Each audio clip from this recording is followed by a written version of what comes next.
পদত্যাগ করেছেন শিক্ষামন্ত্রী এহসানুল হক মিলন। পরিস্থিতি সামাল দিতে চাপে পড়ে পদত্যাগ করলেন শিক্ষামন্ত্রী এহসানুল হক মিলন। টিকটকার প্রজন্ম, এটা তো বলা যাবে না, এটা বলা যায় না, আর ফার্মের মুরগি বলা যাবে না। ক্ষমতার অলিন্দে যে চেয়ারটিকে একদিন সবচেয়ে সুরক্ষিত মনে হয়েছিল, আজকে সেই চেয়ারটি তীব্র এক ঝড়ে কাঁপতে শুরু করেছে। সচিবালয়ের 4 দেয়ালের ভেতর কান পাতলে এখন শুধু একটি ফিসফাস শোনা যাচ্ছে, একটি অত্যন্ত গুরুত্ব। পুলিশের ব্যারিকেড ভেঙে শিক্ষার্থীরা জাতীয় সংসদ ভবনের দিকে এগিয়ে যাচ্ছে, মূলত শিক্ষামন্ত্রীর পদত্যাগের দাবিতে। আগের প্রধানমন্ত্রী যে ভুল করছে, কোটা রাখতে যায় আর নিজের গতি হারাইছে, ওইগুলা কইরেন না। ওনার দুঃখ ধুয়ে আমি পানি খাবো? হ্যাঁ, ওনার দুঃখ ধুয়ে পানি খাবো। কয়টা মানুষের স্বপ্ন ভাঙছে? একদম এক দাবি, শিক্ষামন্ত্রী পদত্যাগ। আমি কে? ফার্মের মুরগি। তুমি কে? আমি কে? ফার্মের মুরগি। শিক্ষামন্ত্রীর পদত্যাগ সহ 3 দফা দাবিতে পূর্ব ঘোষিত কর্মসূচি অনুযায়ী সচিবালয়ের উদ্দেশ্যে লং মার্চ করে আন্দোলনরত শিক্ষার্থীরা। শিক্ষা ভবনের সামনে তাদের আটকে দেয় পুলিশ, পরে সেখানে অবস্থান নিয়ে বিক্ষোভ করে তারা। একই দাবিতে দেশের বিভিন্ন স্থানে বিক্ষোভ করেছে এইচএসসি পরীক্ষার্থীরা। সম্মানিত দর্শক, এই মাত্র পাওয়া কিছু গুরুত্বপূর্ণ আপডেট ভিডিও নিয়ে আপনাদের মাঝে হাজির হয়েছি। যে ভিডিওগুলো সামাজিক যোগাযোগ মাধ্যমে ব্যাপক আকারে ভাইরাল হয়েছে, নেট দুনিয়ায় তোলপাড় সৃষ্টি করে দিয়েছে, নেটে জোরের গতিতে ভাইরাল হচ্ছে, সেই ভাইরাল কিছু টপিক একত্রিত করে আপনাদের মাঝে নিয়ে আসলাম।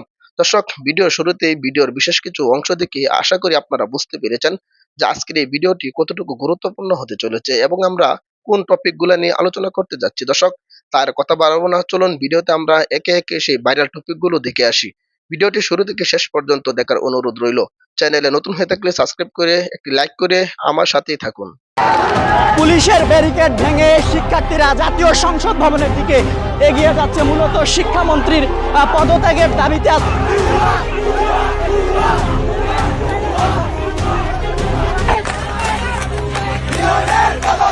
শিক্ষামন্ত্রী আনম এহসানুল হক মিলনের পদত্যাগ দাবিতে আগামীকাল বুধবার মার্চ টু শিক্ষা মন্ত্রণালয় কর্মসূচি ঘোষণা করেছেন শিক্ষার্থীরা। আগের সরকার 15 বছর 6 মাস সময় পেয়েছে, এই সরকার 5 মাস সময় পাবে কিনা এটা নিয়ে তো ভয় লাগছে এখন। রুমিন ফারহানা একসময় বলেছিলেন এই সরকার 5 মাসও টিকতে পারবে না।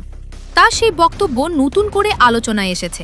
এই সরকারের পরিণতি সত্যিকার অর্থে দুঃখজনক হবে। বর্তমানে আইন শৃঙ্খলা পরিস্থিতি যেই নাজুক অবস্থা, এতটা নাজুক অবস্থা নিকট অতীতে ছিল না। এদিকে শিক্ষামন্ত্রী পদত্যাগের দাবিতে দিনভর বিক্ষোভের পর রাতেও অবস্থান কর্মসূচি পালন করছেন শিক্ষার্থীরা। একই সঙ্গে ঘোষণা দেওয়া হয়েছে লং মার্চ টু শিক্ষা মন্ত্রণালয় কর্মসূচির। উনি শিক্ষামন্ত্রী হইয়া, উনি এত শিক্ষিত একজন হইয়া আমাদের গুরুজন উনি কিভাবে এই কথা বলে? আমরা ফার্মের মুরগি। আমরা 24 সালের কথা মনে নাই, রাজনীতি রাজাকার বলার কারণে পুরো গভর্নমেন্ট উল্টা ফেলছে।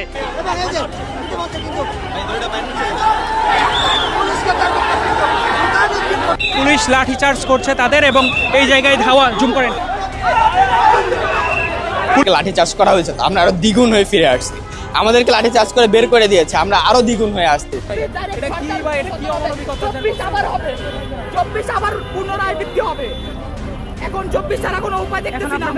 অন্যদিকে সংসদে শিক্ষামন্ত্রীকে ঘিরে তীব্র সমালোচনা ও উত্তেজনা সৃষ্টি হয়। সমালোচনার মুখে দুঃখ প্রকাশ করেন শিক্ষামন্ত্রী, তবে তার সেই বক্তব্যেও সংসদের উত্তেজনা থামেনি। এক পর্যায়ে তুমুল বাকবিতণ্ডার মধ্যে ওয়াকআউট করে বিরোধী দল জামায়াতে ইসলামী। আমার ব্যক্তিগত মন্তব্য সেটি নিয়ে অনেকেই আপত্তি করেছেন। যদি কেউ আহত হয়ে থাকে, সিম্পলি আমি দুঃখ প্রকাশ করছি। আমাদেরকে পুনরায় পরীক্ষা নিতেই হবে। কোনো শিক্ষা প্রতিষ্ঠানে পানি ওঠার পর যদি পরীক্ষা না দিতে পেরে থাকে, এই জরিপটা আমাদের কাছে আসার পরে আমরা সেইভাবে প্রয়োজনে আমরা রি-এক্সামিনও নিতে পারি। অনুরোধ করব শিক্ষার্থীরা যার যার পড়ার টেবিলে ফিরে যাক। দুঃখ নিয়ে আমরা ওয়াকআউট করছি। আসসালামু আলাইকুম।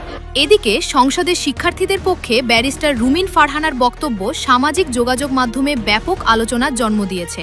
তার বক্তব্যের প্রশংসা করেছেন অনেক নেটিজেন। মাননীয় স্পিকার, আপনার মাধ্যমে মাননীয় মন্ত্রী মহোদয়ের কাছে আমার প্রশ্ন, এইচএসসি পরীক্ষা চলছে এবং গত 3-4 দিন ধরে আবহাওয়ার যে অবস্থা ছিল, বৃষ্টি এবং পুরো শহর, শুধু তো ঢাকা না, ঢাকা চট্টগ্রাম সহ এইচএসসির মতো একটি অত্যন্ত গুরুত্বপূর্ণ পরীক্ষা যেটার উপর নির্ভর করে আগামীতে একটা ছেলে বা মেয়ের ভবিষ্যৎ কোন দিকে যাবে, সেরকম একটা পরীক্ষা এবং ফিজিক্সের মতো কি বলবো one of the most important subjects যেটা সায়েন্সের জন্য। মনে হয়েছিল আজকে সেই চেয়ারটি তীব্র এক ঝড়ে কাঁপতে শুরু করেছে। সচিবালয়ের 4 দেয়ালের ভেতর কান পাতলে এখন শুধু একটি ফিসফাস শোনা যাচ্ছে। একটি অত্যন্ত গুরুত্বপূর্ণ পদত্যাগপত্র কি ইতিমধ্যেই প্রস্তুত করা হয়ে গেছে? লাল ফিতার ফাইলে বন্ধি সেই চিঠিতে কি সই হতে চলেছে আজ রাতে? রাজনীতির খেলায় কি সবসময় হিসাব মিলে, নাকি কখনো সেই সমীকরণ গভীর আন্দোলনের চাপে আমূল পাল্টে যেতে বাধ্য হয়? আজ আমরা এমন এক সত্যের মুখোমুখি দাঁড়াবো যেখানে লাখো শিক্ষার্থীর চোখের জল আর ক্ষোভের আগুন একটি সাজানো সাম্রাজ্যকে তছনছ করে দিচ্ছে। রাজপথের স্লোগান আর সচিবালয়ের পেছনের দরজা দিয়ে শিক্ষামন্ত্রীর বিদায়ের প্রস্তুতির এই গোপন খবর আজ আপনাদের সামনে উন্মোচন করব। কিন্তু এখানেই শেষ নয়, পর্দার আড়ালের সেই চূড়ান্ত খেলাটি আসলে কি এবং কেন শিক্ষামন্ত্রীর পদত্যাগপত্র এখন সময়ের ব্যাপার মাত্র, তা জানতে হলে আপনাকে একটু গভীরে তাকাতে হবে। ঠিক এই মুহূর্তে যখন আপনারা এই ভিডিওটি দেখছেন, তখন সচিবালয়ের একটি অত্যন্ত গোপন সূত্র থেকে আমাদের কাছে একটি চাঞ্চল্যকর খবর এসেছে। গতকাল গভীর রাতে নাকি শিক্ষামন্ত্রীর লাল ফোনে একটি বিশেষ মহল থেকে অত্যন্ত জরুরি কল আসে। ফোনের ওপাশ থেকে শুধু একটি কথা স্পষ্ট করে জানিয়ে দেওয়া হয়েছে, সম্মান বাঁচাতে চাইলে নিজেই সম্মানজনক বিদায়ের পথ খুঁজুন, নইলে আগামীকাল সকালের সূর্য আপনার জন্য এক চরম অপমান নিয়ে আসতে পারে। শিক্ষামন্ত্রীর একান্ত সচিব ইতিমধ্যে একটি ড্রাফট লেটার তৈরি করে রেখেছেন। এই পদত্যাগ কি শুধু লাখো শিক্ষার্থীর আন্দোলনের জয়, নাকি এর পেছনে সরকারের বড় কোনো ইমেজ বাঁচানোর নিখুঁত পলিটিক্যাল গেম প্লে কাজ করছে? একটু ভাবুন, যে মন্ত্রী গতকাল পর্যন্ত চরম অহংকার দেখিয়ে শিক্ষার্থীদের মেধা নিয়ে কটূক্তি করেছিলেন, আজ কেন তাকে এমন অসহায় ভাবে চোরাগলিতে দাঁড়িয়ে বিদায়ের পথ খুঁজতে হচ্ছে? সচিবালয়ের করিডোরে আজ সকাল থেকেই এক অদ্ভুত নীরবতা। ফাইলের পর ফাইল ঘুরছে, কিন্তু কর্মকর্তাদের চোখে মুখে এক অজানা আতঙ্ক। বাতাসে ভাসছে একটাই খবর, শিক্ষামন্ত্রীর বিদায় ঘণ্টা কি তবে বেজে গেল? সরকারের অত্যন্ত বিশ্বস্ত এবং নির্ভরযোগ্য সূত্রগুলো ইশারা করছে, সেই সব মহল থেকে তাকে স্পষ্ট বার্তা পাঠিয়ে দেওয়া হয়েছে। জনরোষ যেভাবে দাবানলের মতো ছড়িয়ে পড়ছে, তাতে যে কোনো মুহূর্তে শিক্ষামন্ত্রীর পদত্যাগের নাটকীয় ঘোষণা আসতে পারে। কিন্তু কি এমন ঘটলো যে একজন ক্ষমতাধর মন্ত্রীকে এভাবে খাদের কিনারায় এসে দাঁড়াতে হলো?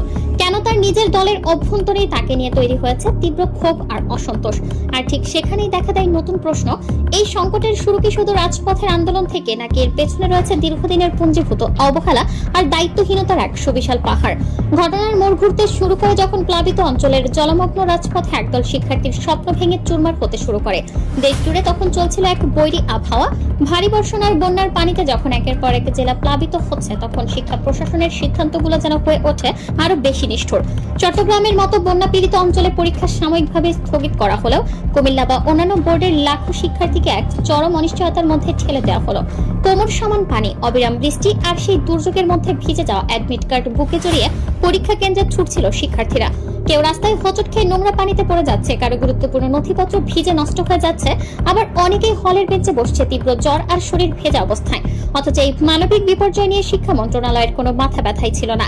শিক্ষামন্ত্রী মিলন এই পরিস্থিতি পর্যবেক্ষণ করেও কোনো কার্যকর বা সহনশীল সিদ্ধান্ত নিতে সম্পূর্ণ ব্যর্থ হন। কোনো প্রেস বিজ্ঞপ্তি নেই, কোনো সান্ত্বনার বাণী নেই। এই চরম অবহেলাই কি তার পদত্যাগের দাবিকে রাজপথ থেকে সরাসরি তার নিজের টেবিল পর্যন্ত পৌঁছে দিল না? কিন্তু এখানেই শেষ নয়। এরপর পরীক্ষার হলের ভেতরে যা ঘটলো তা শুধু নিষ্ঠুরতা নয়, ছিল মেধার উপর এক নির্মম আঘাত। কষ্ট করে জীবনের ঝুঁকি নিয়ে যারা পরীক্ষার হলে পৌঁছালো, তাদের জন্য অপেক্ষা করছিল আরো বড় এক মানসিক ট্র্যাজেডি। পদার্থবিজ্ঞান প্রথম পত্রের পরীক্ষা যে কোনো সাধারণ বোর্ড পরীক্ষার মূল নিয়ম হলো প্রশ্নপত্র এমন ভাবে তৈরি করা যাতে সব ধরনের শিক্ষার্থী অন্তত 5 নম্বরটুকু তুলতে পারে। কিন্তু শিক্ষামন্ত্রীর অধীনে তৈরি হওয়া এই প্রশ্নপত্র ছিল যেন শিক্ষার্থীদের শাস্তি দেওয়ার এক পরিকল্পিত হাতিয়ার। শিক্ষার্থীরা তীব্র ক্ষোভ প্রকাশ করে জানাচ্ছে, বিগত 5 বছরের প্রশ্ন সমাধান করেও কোনো লাভ হয়নি, কারণ প্রশ্নগুলো করা হয়েছিল বিশ্ববিদ্যালয়ের ভর্তি পরীক্ষার অত্যন্ত জটিল আদলে। তার উপর প্রশ্নপত্রের 6ষ্ঠ এবং 7ম নম্বর প্রশ্নে ছিল মারাত্মক ভুল। একটি বোর্ড পরীক্ষার প্রশ্নে ভুল থাকা যেখানে চরম দায়িত্বহীনতা, সেখানে শিক্ষামন্ত্রীর নীরবতা সাধারণ মানুষকে স্তম্ভিত করেছে। একদিনের মাত্র ব্যবধানে বিশাল সিলেবাস শেষ করতে বাধ্য করা এবং হলের ভেতরে দায়িত্বরত শিক্ষকদের মারমুখী আচরণ শিক্ষার্থীদের সহ্য সীমার বাইরে চলে যায়। এই ক্ষোভের আগুনে এখন শিক্ষামন্ত্রীর চেয়ারটিকে পুড়িয়ে ছাই করে দেওয়ার জন্য যথেষ্ট হয়ে উঠেছে। সম্মানিত দর্শক, আশা করি সকলে পুরো ভিডিওটি দেখলেন। এই ভিডিও সম্পর্কে অবশ্যই আপনাদের মতামত ভিডিওর কমেন্ট বক্সে লিখে জানাবেন। দর্শক, এই ধরনের প্রতিনিয়ত আপডেট ভিডিওগুলো সবার আগে পেতে অবশ্যই চ্যানেলটিকে সাবস্ক্রাইব করে পাশে থাকা বেল বাটনটি অন করে রাখবেন পরবর্তী ভিডিওগুলো সবার আগে পাওয়ার জন্য। আজকের মতো ভিডিওটা এখানে শেষ করলাম। দেখা হচ্ছে পরবর্তী ভিডিওতে। সেই পর্যন্ত ভালো থাকবেন, সুস্থ থাকবেন এই কামনা করে বিদায় নিলাম। আসসালামু আলাইকুম ওয়া রাহমাতুল্লাহ।